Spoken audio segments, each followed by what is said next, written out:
नमस्कार। स्वागत है आपका इंडिया गेट टीवी पर। मैं हूं अजय सिटिया। मित्रों, ज्ञान वापी मंडप की वीडियोग्राफी और सर्वे को रोकने की कोशिशें धरी रह गई। सुप्रीम कोर्ट के चीफ जस्टिस ने बिना कागज देखे सर्वे और वीडियोग्राफी पर रोक लगाने से इनकार करके उनकी सारी कोशिशें नाकाम कर दी थी। कागज नहीं दिखाएंगे का नारा लगाने वालों को अब समझ आ गया होगा कि वामपंथियों ने जुमले थमाकर उन्हें कितना गुमराह किया था। वे बिना कागजों के अयोध्या की लड़ाई भी हार गए थे और आज 14 मई 2021 से काशी की लड़ाई हारने की भी शुरुआत हो गई है। मुख्यमंत्री योगी आदित्यनाथ ने खुद वाराणसी पहुंचकर वीडियोग्राफी और सर्वे को सुचारू रूप से संपन्न करवाना सुनिश्चित करवाया। पिछली बार जिला प्रशासन में बैठी काली भेड़ों ने सहयोग नहीं किया था। मुसलमानों ने कोर्ट कमिश्नर को अपना काम नहीं करने दिया था और उनका विरोध किया था। पुलिस मूक दर्शक बनी रह गई थी। इसलिए जज को फटकार लगानी पड़ी और प्रशासन को कड़ी चेतावनी देनी पड़ी। आखिर शनिवार को 4 घंटे की वीडियोग्राफी में 50% हिस्से का सर्वे पूरा हो गया। असल में 4 घंटे नहीं, 3 घंटे काम हुआ, क्योंकि ताले खोलने में और सफाई और इन सब चीजों में टाइम लगा। और आज जो 50% हिस्सा पूरा हुआ है, उनमें 4 तहखानों के ताले खुलवाकर उनकी जांच भी शामिल थी। टीम ने दीवारों की बनावट और खंभों की वीडियोग्राफी भी की। बाकी का सर्वे रविवार फिर से सुबह 8 बजे शुरू होगा। कोर्ट कमिश्नरों को अदालत ने 3 दिन का समय दिया है। 14, 15 और 16, 17 तारीख को उन्हें रिपोर्ट सबमिट करनी है। अब कल से ऊपर के कमरों का सर्वे शुरू होगा। हो सकता है कल ही सर्वे पूरा हो जाए, अगर नहीं होगा तो फिर अगले दिन सोमवार को होगा। एडवोकेट कमिश्नर अजय मिश्रा और वादी प्रतिवादी पक्ष के 52 लोग सुबह 8 बजे से पहले ही परिसर के अंदर घुस गए थे, जिसमें वादी प्रतिवादी पक्ष, दोनों पक्ष के अधिवक्ता, एडवोकेट कमिश्नर और उनकी टीम, डीजीपी सिविल और उनकी टीम, विश्वनाथ मंदिर की टीम और पुलिस प्रशासनिक अधिकारियों की टीम शामिल है। इसके तुरंत बाद मंदिर के गेट नंबर 4 को बंद कर दिया गया। इसी गेट से मुस्लिम भी अंदर जाते हैं। काशी विश्वनाथ मंदिर में दर्शन के लिए सिर्फ एक गेट नंबर 1 खोलने की इजाजत दी गई। ज्ञानवापी परिसर के चारों तरफ 500 मीटर तक पब्लिक की एंट्री बंद कर दी गई थी। 1 किलोमीटर के दायरे में 1500 से ज्यादा पुलिसकर्मी और पीएसी के जवान तैनात किए गए थे। आसपास के घरों की छतों पर रूफटॉप फोर्स तैनात की गई थी। सर्वे टीम में शामिल सभी 52 लोगों के मोबाइल बाहर जमा करा लिए गए थे, ताकि कोई अनधिकृत वीडियो या फोटो ना ले सके। सालों के बाद बंद तहखानों में सर्वे करना था, इसलिए टीम बैटरी, लाइट वगैरह लेके गई थी, क्योंकि नीचे लाइट नहीं थी। इसके अलावा ताला तोड़ने वाले, स्पेरे और सफाई कर्मियों को भी साथ लेकर के गई थी।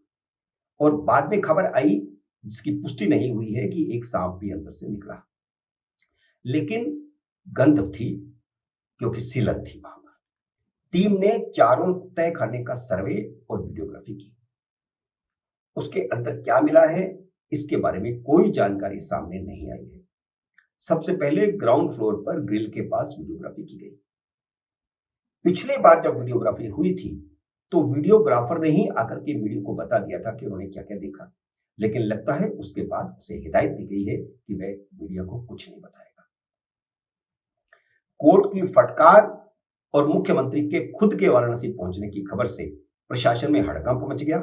लेकिन अब अहम सवाल यह है कि अगर सबूतों के आधार पर यह साबित भी हो जाए कि ज्ञानवापी मस्जिद मंदिर के एक हिस्से के ऊपर बनी है या एक हिस्सा तोड़कर बनी है, तो भी यह जगह हिंदुओं को वापस नहीं मिल सकती।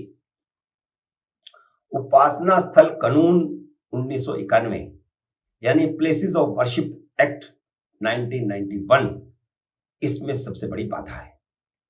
इसी कानून के आधार पर मथुरा की सुनवाई पर रोक लगी और इसी कानून के आधार पर हाई कोर्ट ने पिछले साल इसी ज्ञानवापी परिसर के पुरातत्व विभाग से सर्वे के आदेश पर रोक लगाई थी। हिंदुओं की प्रमुख मांग मथुरा काशी की वापसी के लिए मोदी सरकार को इस कानून में बदलाव करना पड़ेगा, जो आने वाले समय में देश में सबसे बड़े राजनीतिक टकराव की वजह बन सकता है। यह टकराव 370 हटाने और नागरिकता संशोधन कानून बनने के बाद हुए टकराव से भी बड़ा होगा। लेकिन अगर मोदी सरकार ने यह हिम्मत दिखा दी तो यह कदम भारत की राजनीति की दिशा ही बदल देगा। प्रधानमंत्री पीवी नरसिम्हा राव की कांग्रेस सरकार ने उपासना स्थल कानून 1991 में उस समय बनाया था जब देश में मंदिरों की वापसी का आंदोलन अपने चरम पर था। इस कानून के अनुसार 15 अगस्त 1947 से पहले मौजूद किसी भी धर्म की उपासना स्थल को किसी दूसरे धर्म के उपासना स्थल में नहीं बदला जा सकता। मतलब 15 अगस्त 1947 को जो जहां था उसे वहीं का माना जाएगा। यानी भले ही कोई मस्जिद मुगल काल में मंदिर तोड़कर बनाई गई हो, यह साबित भी हो जाए तो भी उसे हिंदुओं को वापस नहीं दिया जाएगा। इस कानून में धारा 5 में अयोध्या विवाद को अपवाद के तौर पर अलग रखा गया था, लेकिन बाकी सारे मंदिरों, मस्जिदों, बौद्ध मठों के बारे में स्पष्ट एक ही कानून है कि कोई बदलाव नहीं हो सकता। जो 15 अगस्त 1947 को था वही रहेगा। यहां तक कि इस कानून में यह भी लिखा है कि धर्मस्थल को किसी दूसरे धर्म के पवित्र धार्मिक स्थल को उसी धर्म के किसी दूसरे पंथ में भी नहीं बदला जा सकता। जैसे यदि कोई धार्मिक स्थल वर्तमान में सनातन धर्म का है तो उसे दूसरे पंथ यानी आर्य समाज को भी नहीं दिया जा सकता। इसी प्रकार किसी शिया धर्म के धार्मिक स्थल को मुसलमानों को ही दूसरे वर्ग सुन्नी या अहमदिया समुदाय को नहीं दिया जा सकता। तो यह कानून इतना कड़ा है। अदालत ने भले ही अभी हाई कोर्ट ने भी स्टे नहीं दिया, सुप्रीम कोर्ट ने भी नहीं दिया, लेकिन अंततः यह कानून मथुरा पर भी लागू होगा और काशी पर भी लागू होगा। इसलिए मोदी सरकार का यह इम्तिहान है कि वीडियोग्राफी और सर्वे में अगर ये सबूत सामने आ जाते हैं तो यह मुकदमा आगे चलेगा, लंबा चलेगा और आकर के अड़चन पैदा होगी इस कानून की और इस कानून को हटाना होगा। यह है मोदी का इम्तिहान। मित्रों, उम्मीद है मेरा यह वीडियो आपको पसंद आया होगा। इसे लाइक करिए, शेयर कीजिए। अगर आपने मेरे YouTube चैनल को सब्सक्राइब नहीं किया तो इसे सब्सक्राइब भी कीजिए, घंटी का बटन भी दबाइए ताकि जैसे ही मेरा नया वीडियो आए आपको सूचना आए। मेरे नए वीडियो का करिए इंतजार।